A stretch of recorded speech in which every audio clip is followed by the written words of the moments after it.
ఇప్పుడు మనతో పాటు ఇంకో స్టూడెంట్ ఉన్నారు, మాట్లాడేద్దాం భవానీ తోటి. Hi Bhavani, all the best. Thank you and congratulations. Thank you. So ఎన్ని ప్లేస్మెంట్స్ వచ్చారా? నాకు 2 ప్లేస్మెంట్స్ వచ్చాయి, ఒకటి యూలర్న్ అండ్ ఇంకొకటి ఫస్ట్ సోర్స్.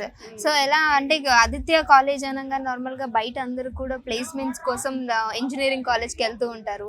సో ఆదిత్యలో మీకు ఎప్పుడు తెలిసింది ఇట్లా ప్లేస్మెంట్స్ ఉంటాయి అని చెప్పేసి? Okay, first of all thanks for giving me this opportunity. నన్ను ఇంటర్వ్యూ ఇదే ఫస్ట్ టైం నాకు. ఫస్ట్లీ ఏంటంటే మేము ఈ ఇయరే మేము ఆదిత్య వాళ్ళు మాకు తీసుకున్నారు. మేము ఫస్ట్ మేము ఏమనుకున్నాం, మా నాన్నగారు వాళ్ళు కూడా ఈవెన్ మా నాన్నగారు కూడా డిగ్రీ చేశారు. ఫస్ట్ మా పేరెంట్స్ కూడా నమ్మలేదు, లైక్ ఏంటి డిగ్రీకి జాబ్స్ అనేవి ఏమి ఉండవు కదా, బీటెక్ అట్లా తీసుకోపోయావా అన్నారు. నేను ఎందుకు థ్యాంక్ఫుల్ చెప్తానంటే మా పేరెంట్స్ కి ఎక్కువ నువ్వు ఏదైనా చదువు, మేము దానికి క్యాపబుల్ అయితే ఎంతైనా మేము ఖర్చు పెడతాం అని చెప్పి చెప్పారు. సో అదే టైంలో నాకు ఆదిత్య అనేది బిగ్ ప్లేస్మెంట్ రూపంలో నాకు వచ్చింది. నేను చాలా టైమ్స్ డ్రైవ్స్ కి వెళ్ళడం జరిగింది. సో నేను కొన్ని సార్లు ఫెయిల్యూర్ తర్వాతే మనకి సక్సెస్ అనేది వస్తుంది.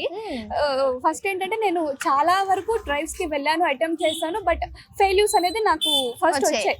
అది ఎలా ఏంటి అనేది నేను ఒక్కసారి కూర్చుని దాన్ని రీగ్రెట్ చేసుకుంటూ అసలు ఏంటి, ఎక్కడ చదువుతున్నాను ఏంటి అనేది ఫస్ట్ నా ఇంగ్లీష్ ఇంప్రూవ్ చేసుకున్నాను. ఓకే, తర్వాత సిఆర్టీ అనేది బెస్ట్ అన్నమాట. మా ఫ్యాకల్టీ చాలా బెస్ట్ లెసన్స్ అవన్నీ చెప్తూ మోటివేట్ చేస్తూ మమ్మల్ని చేశారు. వెళ్ళినప్పుడు ఫ్యాకల్టీ నీకు పుష్ చేసింది? మా ఫ్యాకల్టీ ఫుల్ మాకు సపోర్ట్ ఇస్తారు మేడం.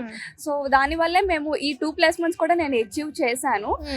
ఐ హోప్ నా జూనియర్స్ వాళ్ళు ఇంకా మాకంటే బెస్ట్ గా చేస్తారని నేను అనుకుంటున్నాను. సో ప్యాకేజెస్ ఎలా ఉన్నాయని? ప్యాకేజెస్ ఒకటి వచ్చేసరికి నాకు 1.5 to 2.4 అండ్ 3.4 to 4.5 నాది.